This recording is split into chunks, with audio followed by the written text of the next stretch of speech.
Study IQ IAS, अब तैयारी हुई affordable. Hello students, welcome to study IQ। मेरा नाम है Karan Sardana. Students, RBI grade B की एक सीरीज क्वांट की मैंने स्टार्ट की है, जिसमें हम हाई लेवल न्यू पैटर्न के क्वेश्चन डिस्कस करते हैं और मैं आपको बेसिक्स भी कराता हूं। कुछ वीडियोस आ चुकी हैं और आगे भी वीडियोस आएंगी, तो आप मेरी क्वांट की प्लेलिस्ट को फॉर RBI ग्रेड बी को सेव कर लीजिए, ताकि आपका कोई भी वीडियो मिस ना हो, और पहले वाले वीडियोस को जरूर देखिएगा। तो चलिए स्टार्ट करते हैं। ये है प्लेलिस्ट, इसे देख लीजिए। इसमें मैंने क्वांट की स्ट्रैटेजी वीडियो भी बताई है और कई टॉपिक्स मैंने करवाए हैं। आगे भी हम बहुत सारे टॉपिक्स करने वाले हैं। तो चलिए अगला टॉपिक शुरू करते हैं। उससे पहले आपको बता दूं, RBI ग्रेड बी का बेस्ट कोर्स आपको मिलेगा स्टडी IQ प्लेटफॉर्म पे। यहाँ पे लाइव बैच 2 स्टार्ट हो गया है फॉर दिस एग्जाम, एंड ये आपको मिल रहा है सिर्फ 5999 में विद माय पर्सनलाइज्ड गाइडेंस। और आपको कूपन कोड यूज करना है KS लाइव। आपको मेरी गाइडेंस भी मिलेगी, साथ के साथ यहाँ पे आपको इंडिया के बेस्ट फैकल्टी गाइड करेंगे। स्टूडेंट्स, क्लासेस बहुत जल्दी शुरू हो रही है। एक वीक के अंदर 9 मार्च को क्लास शुरू होगी और रेगुलर 2 बजे से क्लासेस आपकी स्टार्ट हो जाएंगी। डेली आपकी 3 घंटे की क्लास रहती है, जिसमें आपको मैथ्स, रीजनिंग, इंग्लिश, GA सब कुछ पढ़ा जाएगा फेज 1 का, और सब कुछ पढ़ा जाएगा फेज 2 का, जिसमें ESI, फाइनेंस, मैनेजमेंट भी इंडिया के बेस्ट फैकल्टी हैं जो आपको पढ़ाएंगे। राइट? तो चलिए एजिस का टॉपिक हम कर रहे हैं, और उसका जो पहला क्वेश्चन है वो है ये। तो चलिए देखिए। A couple got married 9 years ago। तो एक कपल है जिनकी शादी है 9 साल पहले हुई थी। When age of wife was 20% less than her husband। तो देखिए 9 साल पहले का आपको डाटा दिया हुआ है, 9 years ago। क्या दिया हुआ है कि जो वाइफ थी ना उस समय पे, वो हस्बैंड से 12.5% कम थी एज में। सॉरी, 20% कम थी। 20% का मतलब होता है 1/5। तो मैं लेट कर लेता हूं कि 5 एज उस टाइम पे अगर हस्बैंड की थी, तो वाइफ की होगी 1 लेस। 20% लेस मतलब 1 लेस आउट ऑफ 5। तो 5 में से 1 लेस मतलब 4। ठीक है। आगे दिया हुआ है सेम ऐसे ही, 6 years from now the age of wife will be only 12.5% less. जैसे ये 20% लेस है, आज से 6 साल बाद ये 12.5% लेस हो जाती है, और 12.5% होता है 1/8। तो मान लेते हैं हस्बैंड की एज 8 है, तो यहां कितनी हो जाएगी, वाइफ की कितनी हो जाएगी, 1 लेस, तो इट विल बी 7। तो एक तरह से आपको 9 साल पहले का भी रेशो पता है एंड आफ्टर 6 ईयर का भी रेशो पता है। नाउ आगे क्या दिया है, नाउ दे हैव फाइनली, मतलब presently they have 6 children, and उनमें जो सारे बच्चे हैं वो सारे, कुछ उसमें से सिंगल है, एक सिंगल है, एक ट्विंस है और एक ट्रिपलेट है। राइट? तो 2 यहां पे ट्विंस बच्चे हुए थे और ट्रिपल बच्चे भी यहां पे हुए थे। राइट? उनकी जो एज का रेशो है प्रेजेंटली तीनों का, दैट इज 2, 3, 4। यानी कि सिंगल वाला अगर 2 साल का है तो ट्विन वाला 3 साल का है, तो आगे जो ट्रिपलेट वाले बच्चे थे वो 4 साल के हैं। ये रेशो है, एग्जैक्ट एज नहीं पता है उनकी। क्वेश्चन क्या है, find the maximum possible value of the present age of this family. आज की प्रेजेंट एज बतानी है फैमिली की, लेकिन मैक्सिमम। राइट?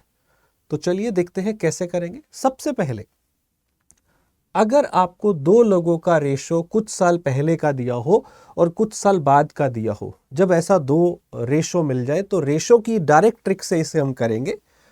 देखिए यहां पे जो गैप आ रहा है इन दोनों में, वो 15 ईयर का आ रहा है, क्योंकि प्रेजेंट से 9 ईयर पीछे और प्रेजेंट से 6 ईयर आगे, तो वो जो गैप है वो बढ़ जाएगा। 9 और 6, 15 का गैप हो जाएगा। मतलब इस वैल्यू में और उस वैल्यू में 15 साल का गैप होना चाहिए। तो आप एक बार नजर मारिए कि यहां पे आपको रेशो में गैप कितना दिख रहा है, 3, और यहां भी कितना दिख रहा है, 3।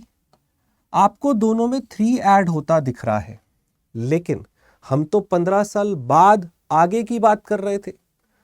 तो इसको बिना इक्वेशन बनाए डायरेक्ट किया जा सकता है। ये गैप 3 है और आपकी रिक्वायरमेंट है 15 होना चाहिए, तो आप 5 से इंटू कर दो, आंसर 1 सेकंड में आ जाएगा। 5 से इंटू करके इधर भी मल्टीप्लाई कर दो, इधर भी मल्टीप्लाई कर दो, नंबर्स आ जाएंगे। अगर ये बाय चांस गैप सेम ना हो, कभी कभी ऐसा भी होगा कि आपका गैप 15 होना चाहिए पर ये गैप अलग अलग आया, तो भी कोई प्रॉब्लम नहीं है। इस रेशो का गैप निकालिए और उस रेशो का गैप निकालिए, उसे सेम कर दीजिए एलसीएम लेके, क्योंकि ऊपर नीचे आप किसी से भी मल्टीप्लाई करके ये गैप चेंज कर सकते हैं। जैसे इस रेशो को डबल कर दें ऊपर नीचे तो 8/10 आ गया। अगर वहां 2 हो और यहाँ 1 हो तो इसे डबल कर देंगे 8/10, ये भी 2 का गैप आ जाएगा। तो वो भी सेम किया जा सकता है अगर बाय चांस आ जाए तो स्टूडेंट्स ये तो बहुत ही सिंपल हो गया। ये 3 था, मुझे 15 करना है, इंटू 5 करेंगे, इधर कर लीजिए 5 से मल्टीप्लाई, 5 4 ज़ा 20 और 5 5 ज़ा 25। ये वाइफ का एज आ गया, ये हस्बैंड का, बट ये कौन सा आया, ऊपर लिखा हुआ है 9 साल पहले का। अगर आपको प्रेजेंट बताना है तो आप इसमें 9 ऐड करेंगे, क्योंकि ये 9 ईयर पीछे का है, इसमें भी 9 ऐड करेंगे 35, तो ये कौन सी एज आ जाएंगी, प्रेजेंट वाली आ गई मेरे पास। इन दोनों की एज, इन दोनों का अगर मैं टोटल कर दूं तो दोनों की फैमिली में हस्बैंड वाइफ का जो टोटल है वो 63 है। लेकिन मुझे फैमिली का टोटल चाहिए आज का, और फैमिली में 6 बच्चे भी हैं, उन 6 बच्चों की एज भी चाहिए। उसके बारे में क्या बोला था, एक सिंगल वाला चाइल्ड है यहाँ पे, ट्विंस वाले भी हैं और ट्रिपल वाले भी हैं, राइट। ये ट्विंस है। नाउ इसकी एज का जो रेशो दिया हुआ है एज का इनकी, वो है 2, 3 एंड 4। ठीक है, अब यहां पे एक चीज ऐड कर लीजिएगा, एक एक्स्ट्रा लाइन ऐड कर लीजिएगा, जो भी एज है वो इंटीजर्स में होनी चाहिए। ये आपको यहां पे अलग से मेंशन है, राइट। एज आपकी इंटीजर में होनी चाहिए। तो अब ये पॉइंट्स में नहीं हो सकती, मतलब या तो यही आपको लेनी पड़ेगी या इसके मल्टीपल 2, 3, 4, इन सब का अगर हम डबल कर दें तो क्या हो जाएगा, 4, 6, 8। अगर इसका ट्रिपल कर दें तो 6, 9, 12, ऐसी कोई वैल्यू होगी, हमें नहीं पता कि क्या उनकी एज है, कुछ भी हो सकती है। ठीक है, तो ऐसे तो हमें मैक्सिमम नहीं पता चलेगा क्या हो सकता है, कुछ सोचना पड़ेगा। एक चीज यहाँ पे एक्स्ट्रा मेंशन थी, इस कपल की शादी हुई थी 9 साल पहले। ठीक है, तो सबसे बड़े बच्चे की जो एज इंटीजर में हो सकती है वो इससे कम ही होगी, राइट। तो इससे कम वाला सबसे बड़ा बच्चा यहाँ पे कौन सा है, जो एज दिख रही है वो ये वाली दिख रही है, और इसके मल्टीपल ये 4 है, 4 के मल्टीपल 8, 12, 16 हो सकते हैं, लेकिन 12 साल का बच्चा हो ही नहीं सकता क्योंकि शादी ही 9 साल पहले हुई है। इसलिए यहाँ पे जो मैक्सिमम आपको वैल्यू दिख रही है वो 8 हो सकती है। तो सबसे बड़े जो बच्चे हैं वो 8 साल के हो सकते हैं। अगर ये 8 के हैं तो ये 6 के हो जाएंगे, ये 4 के। लेकिन ये पहले वाला तो एक ही बच्चा है, जो दूसरे वाले हैं ना, ये मैक्सिमम एज आपको देगा डाटा, ये वाला। ये भी आंसर हो सकता है, लेकिन मैक्सिमम पूछा है तो ये, मिनिमम पूछा होता तो ये, राइट। तो फिर इसका डबल कर दीजिए, क्योंकि ये 2 बच्चे हैं और ये वाले ट्रिपलेट हैं, यानी कि ये 3 बच्चे हैं। तो इनकी एज का टोटल कितना आया, 4, 12, 24। तो ऐड करके आपके पास वैल्यू आ गया 40 आपके पास वैल्यू आ गया। तो स्टूडेंट्स ये चिल्ड्रंस की एज आ गई है 40 और पेरेंट्स की एज आई थी 63। ऐड करके मेरा आंसर आ गया 103। 63 में 40 ऐड कर दो। तो ये क्वेश्चन था आपके पास। आई होप आपको समझ आया होगा। और ये जो रेशो मैं देख रहा था, इसमें गैप मुझे 3 दिख गया बाय चांस, मुझे 15 करना था, इंटू 5 करके वैल्यू आ गई। ये वैल्यू 9 ईयर पहले की आई है, प्रेजेंट निकालेंगे तो +9 करेंगे। ये रेशो की एक डायरेक्ट शॉर्टकट ट्रिक होती है। अगर ये गैप सेम ना होता तो एक स्टेप बढ़ जाता, पहले हम इधर का गैप निकालते, फिर हम उधर का गैप निकालते, उस गैप को एलसीएम लेके जैसे ही सेम करते, ऊपर नीचे का गैप सेम हो जाता, तो ये आमने सामने का भी ऑपोजिट वाला अपने आप हो जाता। तो ये रेशो की ट्रिक हमारे एजेस वाले में बड़ी काम आती है, राइट। अगला क्वेश्चन लेते हैं। यहाँ पे आपको 2 क्वेश्चन दिए हुए हैं और उन दोनों क्वांटिटी को निकाल के आपको उनकी उनमें कंपेयर करना है कौन सा बड़ा है कौन सा छोटा है। तो चलिए देखते हैं पहला क्वेश्चन क्या है। एलिस की जो ग्रैंड डॉटर है that is about as many as days as Alice daughter in weeks. तो यहां पे एज का कंपैरिजन है बट यूनिट्स अलग है। तो ग्रैंड डॉटर, एलिस की ग्रैंड डॉटर, और एक है डॉटर और एक एलिस है खुद। एलिस की ग्रैंड डॉटर, एलिस की डॉटर, इनमें कुछ रिलेशन दिया हुआ है। आपको क्या बोला है, एलिस की जो ग्रैंड डॉटर है वो उतने ही डेज की है जितनी एलिस की डॉटर वीक्स में है। मान लो एक बंदे की एज है 3 वीक्स और एक बंदे की एज है 3 डेज। ये मान लो ए है, ये बी है। मान लो, इस लाइन का मतलब क्या है वो समझा रहा हूं कि जैसे इन दोनों की एज तो सेम है लेकिन यूनिट अलग है। ये जितने वीक्स है उतने ही ये डेज है। एज नंबर तो सेम है पर उसका यूनिट सेम नहीं है। जितनी एज ए की वीक्स में है मैं कह सकता हूं ना उतनी ही एज बी की डेज में है। ये वैल्यू इक्वल नहीं आएगी पर जितना ये नंबर है ये उसकी बात कर रहा है। पहले वाला जितने वीक एज है दूसरे की उतने ही डेज वीक है। तो मैं क्या कह सकता हूं, ये दोनों इक्वल नहीं होंगे क्योंकि ये डेज में है ये वीक्स में है। और वीक में आपको पता है कि 7 डेज होते हैं तो ऊपर वाला number would be 7 times of नीचे वाला। तो यानी कि यहां से पहले वाले लाइन से मुझे क्या मिल रहा है कि जो एलिस की ग्रैंड डॉटर है वो डेज में उतनी ही है जितनी ये वीक्स में है। तो इसका मतलब अगर ये 1 है तो इसकी वैल्यू आ जाएगी 7 क्योंकि वो वीक्स में है और एलिस की ग्रैंड डॉटर डेज में है। सेम नंबर पर फिर भी रेशो 1/7 आएगा। सेम आगे भी एक और लाइन लिखी है, एलिस की granddaughter is as many as month as Alice is in the years. अब एलिस जितनी मंथ में है उतनी ही जो आपकी ग्रैंड डॉटर है वो उतने मंथ में है जितनी एलिस खुद ईयर में है। तो ये नंबर भी सेम है, दोनों इक्वल है, लेकिन ये मंथ में है ये ईयर में है। और एक साल में कितने मंथ होते हैं, 12।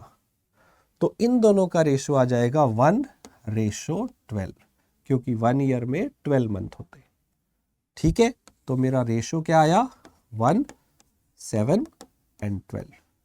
ये 1 है, ये 7 है, ये 12 है। तीनों की एज का रेशो आ गया 1, 7, 12। आपको इनका टोटल पता है तीनों का 120 और आपको एलिस की एज निकालनी। तो इन सब का टोटल देखिए कितना दिख रहा है आपको, 12 और 8, 20 यूनिट का जो वैल्यू है वो आपको 120 ईयर्स दिख रहा है। तो 1 की जो वैल्यू आएगी वो 6 ईयर आ जाएगी। ठीक है, और आपसे यहाँ क्या पूछा है, what is the age of Alice. तो इनटू 12 हम कर देंगे, 12 का जो वैल्यू आएगा वो 72 ईयर आ जाएगा। तो फर्स्ट क्वांटिटी जो है उसका आंसर आ गया मेरे पास 72। तो चलिए अब दूसरी क्वांटिटी निकालते हैं, उसका आंसर क्या आएगा। इसका आंसर 72 आ गया है। अगली क्वांटिटी देखते हैं।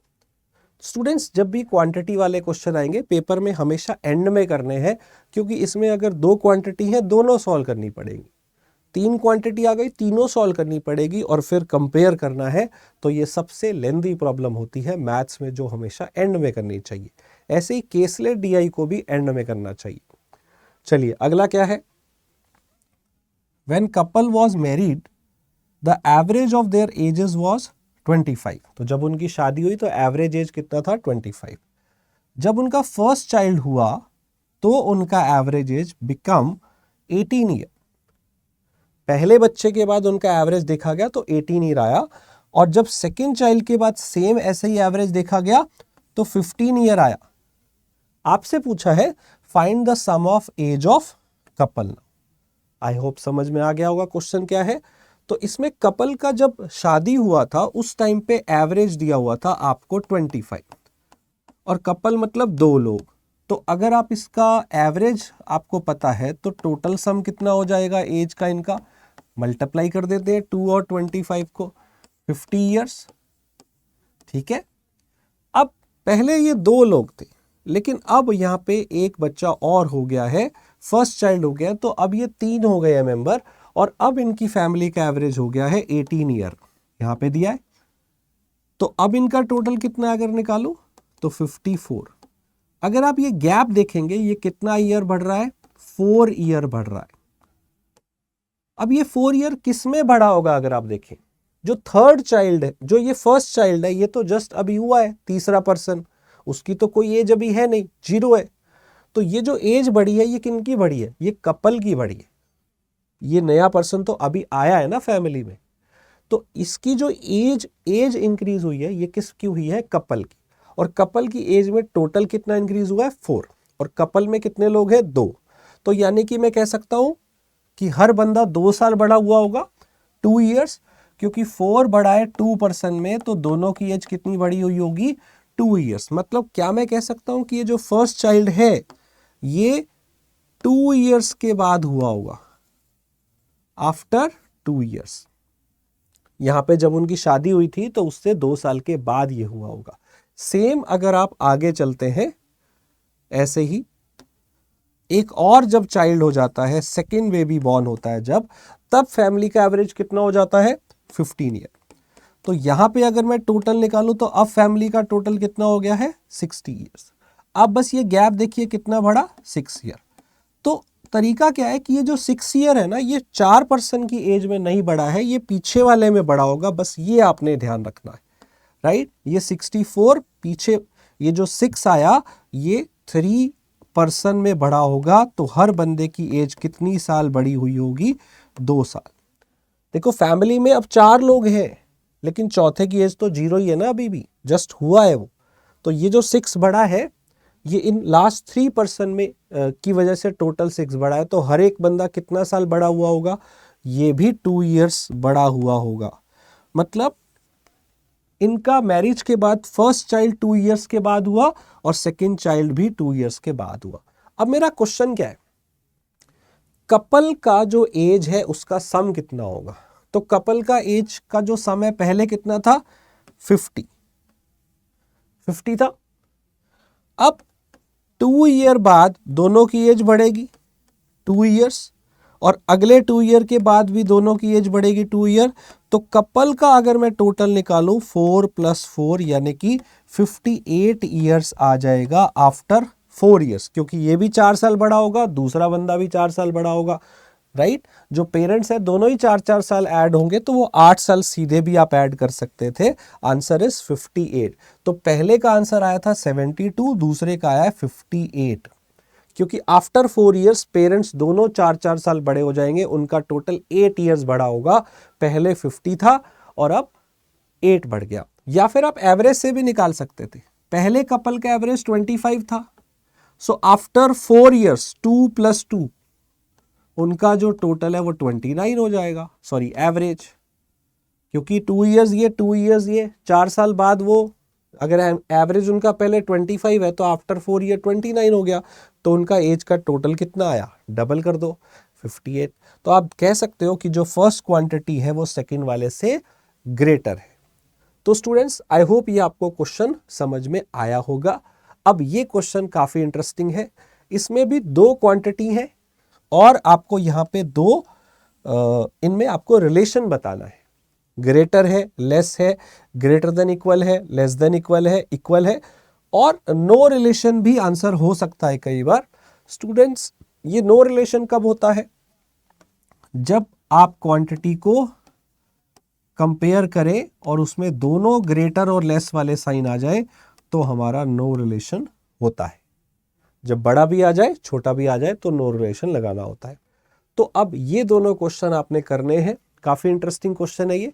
पहले क्वेश्चन में क्या दिया है, a man said to his son, I was half of your present age when you were born. जब तुम पैदा हुए तो मैं तुम्हारी उस टाइम जो उम्र थी, sorry I was half of your present age when you were born. तो जब तुम पैदा हुए थे ना, उस समय पे मैं जितना था वो तुम्हारी आज की प्रेजेंट एज का हाफ हूं। और इन दोनों की जो प्रेजेंट एज है मैन की वो दे रखी है, आपको सन की बतानी। ये पहला क्वेश्चन। दूसरा क्या है, सेम ऐसा पी क्यू को बोलता है, I am 4 times as old as you वर।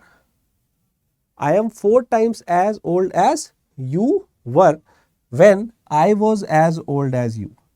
जब मैं तुम्हारे जितना था तब तुम जितने के थे, मैं उससे आज 4 गुना हूं. I am 4 times as old as you were when I was as old as you are. तो जब मैं तुम्हारे जितना था तब तुम जितने के थे, मैं उसका आज 4 गुना हूं, 4 times हूं. और इसमें आपको दिया है उनकी एज का डिफरेंस 15 ईयर, तो आपको उनकी एज का सम बताना है. That is the question. इन दोनों को कंपेयर करके अपना आंसर बताइए. सो आई होप आपको ये क्वेश्चन अच्छे लगे होंगे. और आपको ये सीरीज कैसे लग रही है? आपको क्वांट की सारी सीरीज आपने देखी है या नहीं देखी है? Strategy video, shortcut tricks, simplification के questions, quadratic, series, percentage, profit loss, आपको ये वीडियोस कैसे लगे प्लीज कमेंट में बताइएगा. और भी अगर आपको वीडियोस चाहिए तो आप बताते रहिए, हम आगे भी सीरीज लाते रहेंगे. Students, RBI grade B exam अगर आप नहीं इसके बारे में जानते तो पढ़िएगा जरूर. अगर आप यूपीएससी एस्पिरेंट हैं आपके लिए दिस इज प्लान बी. और अगर आप banking, SSC, government job, insurance कोई भी और देते हैं तो ये आपका नेक्स्ट लेवल है जो आपको टारगेट करना चाहिए. Because this is one of the prestigious job in India जिसका package is huge. Age limit is 21 to 30 years. Any graduate can apply with 60% marks, या फिर मास्टर्स में 55 हो तो अप्लाई कर सकते हैं. मैथ, रीजनिंग, इंग्लिश, जीए जो आप पढ़ते हैं वही फेज 1 में यहाँ पे आएगा. But level will be extremely difficult कि 30% भी कट ऑफ नहीं जाती है, उससे कम कट ऑफ गई थी लास्ट टाइम. फेज 1 की कट ऑफ वॉज 27% अराउंड. तो आप समझ सकते हो इसका लेवल कितना डिफिकल्ट आता होगा. और फेज 2 में आपको फाइनेंस, ईएसआई, मैनेजमेंट, एथिक्स ये सब पढ़ना होता है. डिस्क्रिप्टिव इंग्लिश जो है वो भी आता है. और इंटरव्यू उसका फाइनल एंड है. तो सारी तैयारी हम लोग यहाँ पे कराएंगे. और इंडिया के बेस्ट फैकल्टी जैसे Gaurav Garg sir, Amit sir, Vasu sir, आप देख सकते हैं, Rohan Tyagi sir, Bhuvan sir, and I will also guide you personally for this exam. आप कूपन कोड यूज करिए KS Live और जल्दी से कोर्स में एनरोल कर लीजिए. 9 मार्च को क्लासेस स्टार्ट हो रही हैं. क्वांट की क्लासेस मैंने अभी आरबीआई के फर्स्ट बैच में लेना शुरू किया है. तो आप देख सकते हैं यहाँ पे कितने अमेजिंग बच्चों के कमेंट्स आते हैं, फीडबैक्स आते हैं, जो क्लासेस उन्हें बहुत अच्छी लग रही हैं. तो ये रिव्यूज़ है जो हमारे पेड स्टूडेंट्स हैं फर्स्ट बैच के. और 3 घंटे की जब वो क्लास करते हैं तो उनका पूरा का पूरा कॉन्सेप्ट बेसिक से लेके सारी चीज़ कवर हो जाती है. राइट. आप मेरे साथ टेलीग्राम चैनल पे भी जुड़ सकते हैं, मैथ्स बाय करण सरदाना. यहाँ भी मैं आपको गाइडेंस देता रहूँगा. और KS Live coupon code use करना है. आपको ये सिर्फ 6000 के प्राइस में मिल जाएगा कोर्स. आरबीआई ग्रेड बी का अपना सपना आप साकार कर सकते हैं विद अवर पर्सनलाइज्ड गाइडेंस. 9 मार्च को क्लासेस शुरू हो रही हैं तो देर मत करिए. Thank you all for watching this video. और पूरी सीरीज देखते रहिएगा, पहले की वीडियोस भी देखिएगा. Thank you everyone for joining. Study IQ IAS अब तैयारी हुई अफोर्डेबल.